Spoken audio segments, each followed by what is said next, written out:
What if I told you one of the smallest quarterbacks was who defenders feared the most? From being told he was too short to play in the NFL, to overcoming what some thought was a career-ending injury, Drew Brees' road to becoming one of the greatest quarterbacks ever wasn't easy. To figure out how he defied all the odds, we have to go back to the beginning. Drew had to overcome adversity early in his football career. As a junior in high school, he suffered a torn ACL, a devastating injury for any young athlete. But Brees came back stronger than ever, leading his high school to a perfect 16-0 record and a state championship as a senior. However, college programs still doubted him. Many saw him as too short and not athletic enough. In the end, Drew received just 2 scholarship offers, one from Kentucky and one from Purdue, where he ultimately chose to play. Purdue wasn't known as a football powerhouse, but Brees turned them into one. Over 3 seasons, he put up ridiculous numbers, throwing for over 11,000 yards and 90 touchdowns,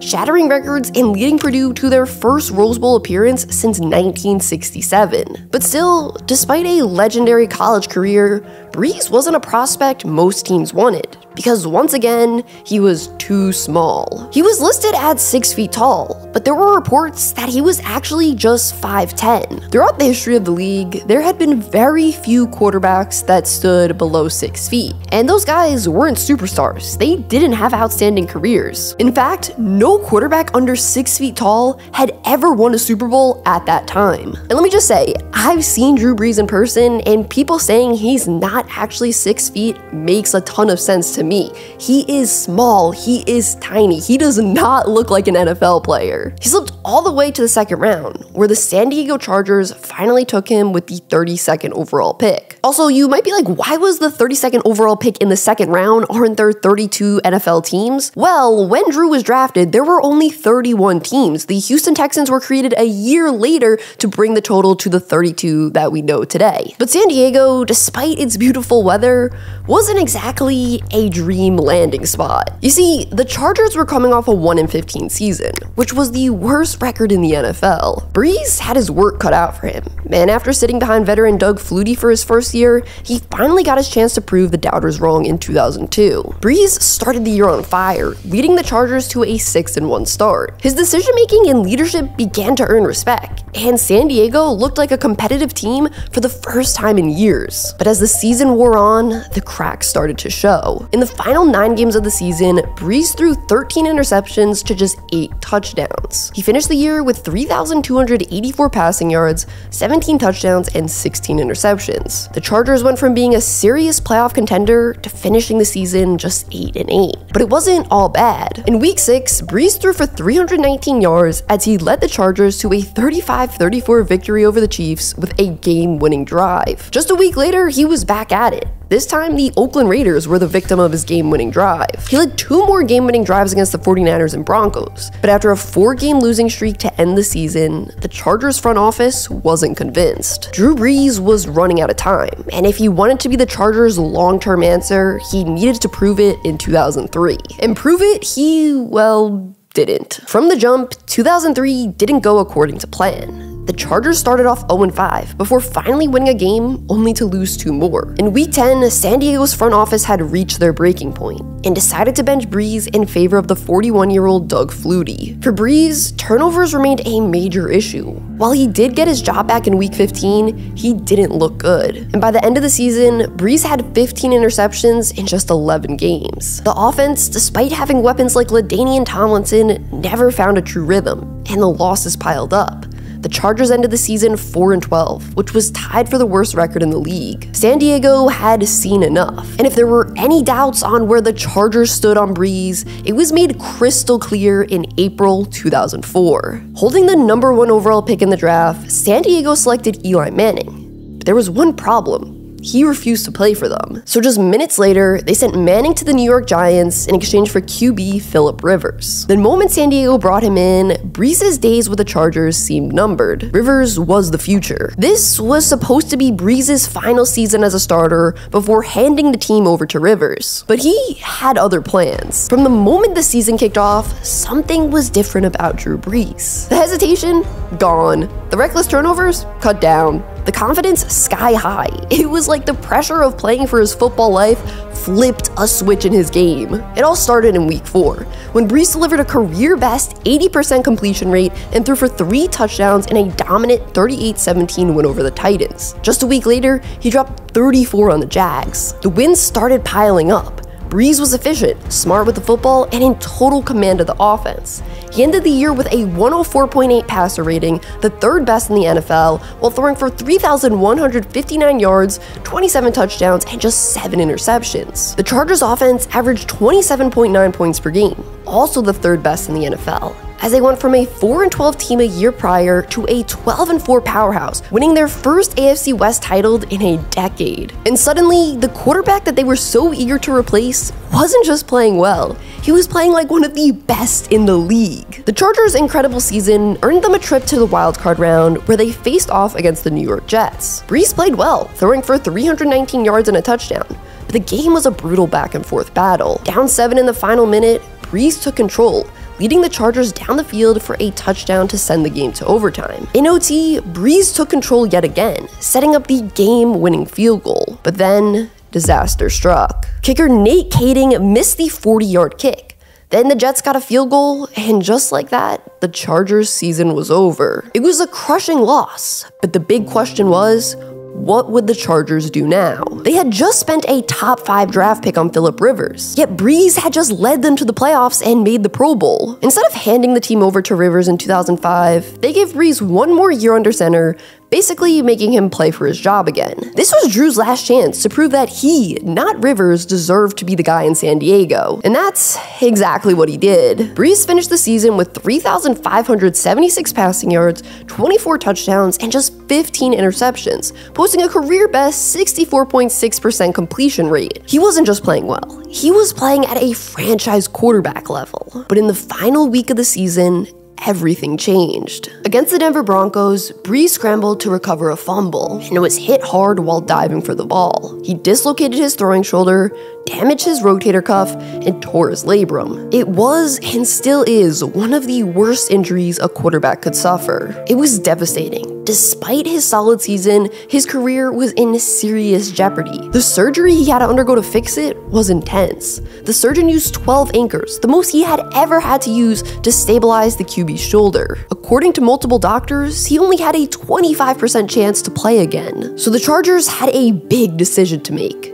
Take the risk and pay Brees, or move on to Phillip Rivers. Ultimately, the team hesitated. Instead of offering Brees a long-term deal, they gave him a lowball contract filled with incentives, showing they still didn't fully believe in him and his surgically repaired shoulder. Brees knew what that meant.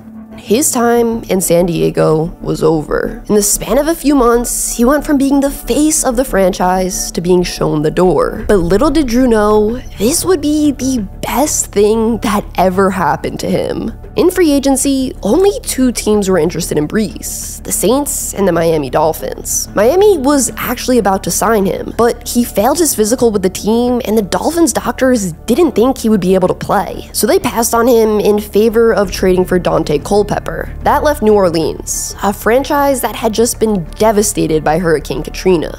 They needed a leader to help rebuild both the team and the city. Even with his injury concerns, the Saints made a risky bet on Brees, signing him to a 6-year, $60 million contract. Brees stepped into an awful situation. The Saints were coming off a 3-13 season. They had no real home stadium due to hurricane damage, and the roster was still a work in progress. But from the moment Brees took over, things started changing fast. Pairing with new head coach Sean Payton and a rookie running back named Reggie Bush, Brees transformed the Saints into one of the best offenses in the NFL. He played like his shoulder problem never existed. Starting from week 8, Brees put up a 5-game span where he threw for 300 yards, including a 510-yard game against the Bengals. By the end of the season, he led the NFL in passing yards with 4,418 and finished 2nd in MVP voting. The Saints went from a disastrous 3-13 in 2005 to an NFC powerhouse, finishing the season with a 10-6 record and an NFC South title. And with the Saints rolling into the playoffs for just the 6th time in franchise history, it was clear New Orleans finally had a superstar quarterback. In his first ever playoff game as a Saint, Brees led New Orleans to a 27-24 victory over the Eagles in the divisional round, marking the first playoff win in franchise history since 2000. Then, they faced the Chicago Bears in the NFC Championship. The game was played in freezing temperatures at Soldier Field, and despite a strong start, the Saints fell apart in the second half, losing 39-14. It was a tough way to end the season, but it didn't change the bigger picture. Drew Brees had completely transformed the Saints and the city of New Orleans. A year earlier, he was unwanted. Now, he was the face of a franchise, a city, and a movement to rebuild better than before. But instead of picking up where they left off, the Saints started the 2000 season flat out terrible. New Orleans opened the season on the biggest stage possible, a primetime matchup against the defending Super Bowl champion Indianapolis Colts. It was supposed to be a statement game. Instead, it was a disaster. Peyton Manning and the Colts obliterated New Orleans 41-10, exposing the Saints defense and leaving the offense looking completely out of sync. Brees managed just 192 passing yards and no touchdowns, setting the tone for what would be an ugly first month of the season. New Orleans lost its next 3 games, falling to 0-4, and looking like a team that had completely lost its magic. The offense that shredded teams a year ago suddenly looked stuck in the mud, and some people started wondering, was 2006 just a fluke? With their season hanging by a thread, the Saints rallied, and Brees was the reason why. From weeks 8 through 10, he put together an insane stretch, throwing 11 touchdowns and 0 interceptions, including a 445-yard, 3-touchdown performance against the Jaguars. But despite winning 7 of their next 10 games, the Saints faded late, losing back-to-back games to end the year 7-9, missing the playoffs entirely. However, Brees once again lit up the stat sheet, finishing the year second in passing with 4,423 yards. He had a league-best 67.5 completion percentage and set an NFL record at the time with 443 completions. But still, the same doubts continued to follow him. Too small, no arm strength, and not enough talent to win a Super Bowl. I mean, Drew would literally stand on his tippy toes while in the pocket so he could see over the offensive line and down the field. But from the first game of the year, Brees made it clear that 2008 was going to be special. In Week 1 against the Buccaneers, he threw for 343 yards and 3 touchdowns, including a game-winning strike to Reggie Bush. It was just a preview of what was to come. Week after week, Brees put up video game numbers, 421 yards against the Broncos, and one-upping that with 422 yards against the Falcons. And by the time the season ended, Brees had joined NFL history, 5,069 passing yards, the second most all-time at that time behind Dan Marino. For much of the year, it looked like he might break Marino's record of 5,084 yards, but he fell just 15 yards short. While Brees and the Saints offense were putting up record-breaking numbers, the defense was a disaster. And despite Brees' historic season, New Orleans finished 8-8. Missing the playoffs for the second straight year. However, the 2009 season was different. In Week 1, Brees torched the Lions for 358 yards and 6 touchdowns. Just a week later, he dropped 48 points on the Eagles. By midseason, the Saints were undefeated at 8-0, with Brees leading the highest scoring offense in the NFL. Then, in a statement game on Monday Night Football against the undefeated Patriots, Brees put together one of the greatest performances of his career, throwing for 371 yards, 5 touchdowns, and a perfect passer rating in a 38-17 beatdown. The Saints just kept winning. Brees kept shredding defenses, and by week 13, New Orleans was 13-0 and looking like an unstoppable force. But just when it looked like the Saints might go undefeated, things got shaky. New Orleans lost its final 3 games, and the doubts started creeping in. However, Brees and the Saints had other plans. The Saints opened the playoffs on fire, destroying the Arizona Cardinals 45-13 behind Brees' 3 touchdown passes.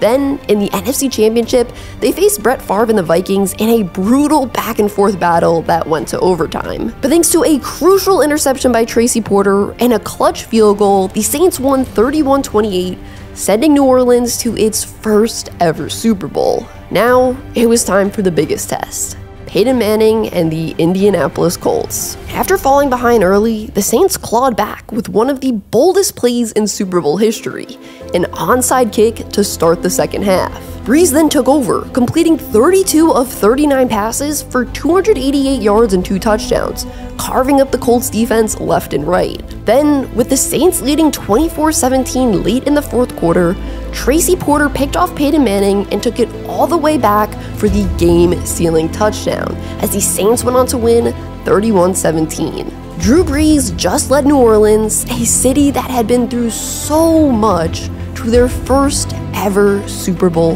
victory. When the game ended, Brees stood on the podium, holding his young son in his arms with tears in his eyes. He had done it. After being told he was too small, after being cast away by the Chargers, after almost having his career ruined by injury, Drew Brees had to reach the top and become a New Orleans legend. But his career was far from over. 2 years later, Brees had arguably the best quarterback season in NFL history, setting an NFL record with 5,476 passing yards, breaking Dan Marino's 27-year-old mark. He also threw 46 touchdowns, led the Saints to a 13-3 record, but still finished second in MVP voting behind Aaron Rodgers. Unfortunately, the Saints' postseason ended in heartbreak in the final seconds of the divisional round against the 49ers. And afterwards, things started slowing down. The Saints went 7-10 in 2012, won a playoff game in 2013, then suffered 3 straight 7-10 seasons. But keep in mind, this is in no way because of Brees, who consistently finished with over 4,000 yards and even over 5,000 multiple times. However, in 2017, the Saints finally broke through,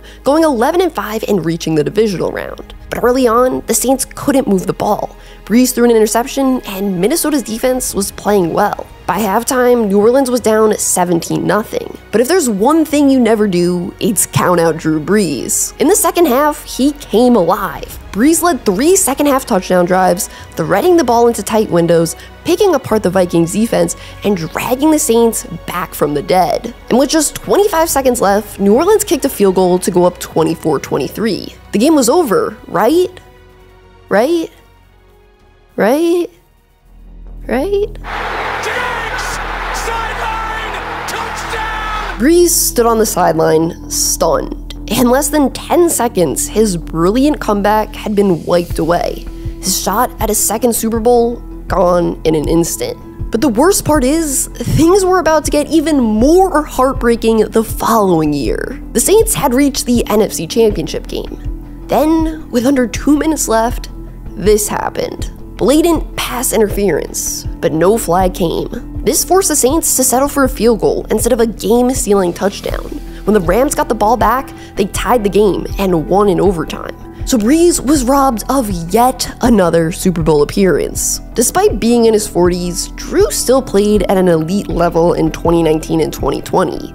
But injuries started to take a toll. In 2019, he missed 5 games with a thumb injury, but still led the Saints to a 13-3 record. In 2020, he suffered broken ribs and a collapsed lung, missing 4 games, but returned to lead New Orleans to another division title. In what would be his final game, Brees and the Saints faced Tom Brady and the Buccaneers in the 2020 NFC divisional round, where Brees struggled, throwing 3 interceptions in a 30-20 loss. As he walked off the Superdome field one last time, he turned to look at the crowd, soaking it all in. And on March 14th, 2021, exactly 15 years to the day he signed with New Orleans, Drew Brees officially announced his retirement. He left the game as the NFL's all-time leader in passing yards with 80,358, a 13-time Pro Bowler, the first QB in history with multiple 5,000-yard seasons, he had 5 by the way, a Super Bowl champion, a Super Bowl MVP, and one of the most accurate passers of all time.